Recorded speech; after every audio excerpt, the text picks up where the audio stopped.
At the top end of cycling, the difference between success and failure can truly be a matter of millimeters. Which explains why here in Morgan Hill, California, the HTC High Road team are in search of the tiniest improvements. It'll be repeated with every turn of the wheels. The rider is generally pedaling 90 rotations per minute, so it ends up being probably hundreds of thousands of rotations. So if we can align a knee better, it's incredibly effective. This session is quite literally a fitting way to begin a new multi-year partnership between the team with the most wins in pro cycling over the last 3 years and one of the sport's most iconic brands. When you think of running or sportswear, you might think of Nike. When you think of cycling, you think of Specialized. So they're the best in products and they're the best in brand, and those are the type of partners we want to have.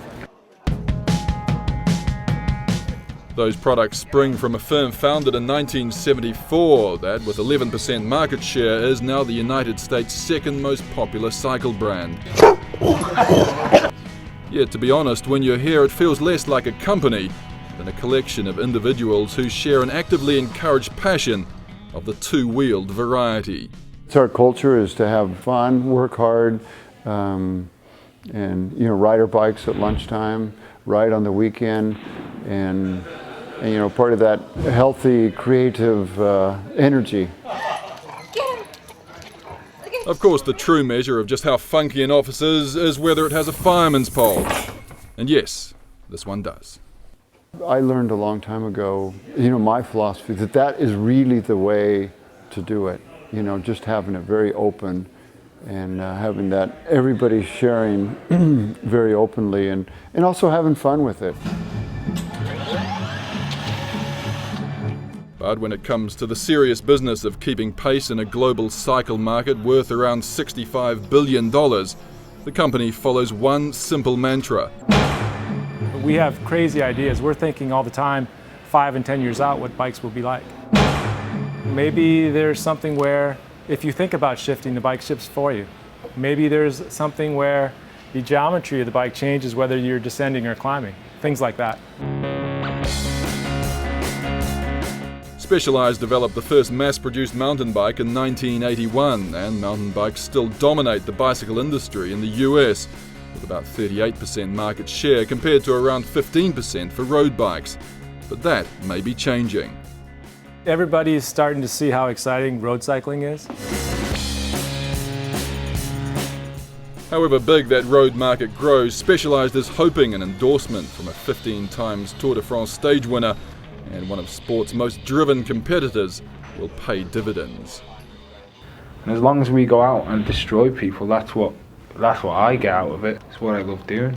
I don't strive to just be the best that I can be. I want to be the best of everyone else. It's as simple as that. Of course, in order to destroy the opposition, preparation is crucial. In pre-season, that includes checking engines that are around 70% larger in volume than a normal person's. To build this kind of a sports hut, it takes 4, 5, 6 hours a day, 5 or 6 days a week.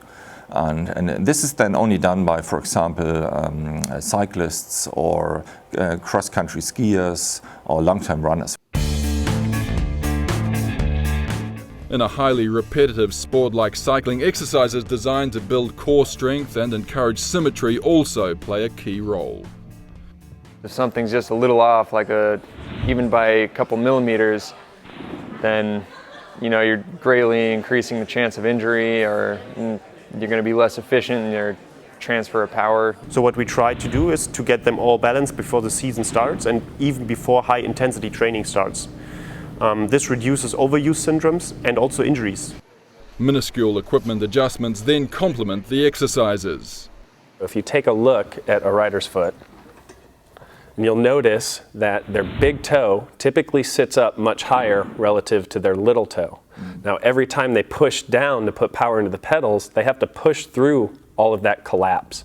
That's not helping them go faster. So what we want to do is turn that foot into a rigid extension of the pedal, give them a firm platform.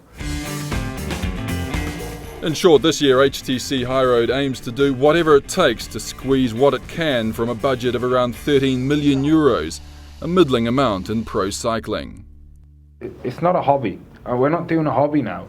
It's a sports, professional sports, a commercial thing. We have to provide our sponsors with the publicity they want.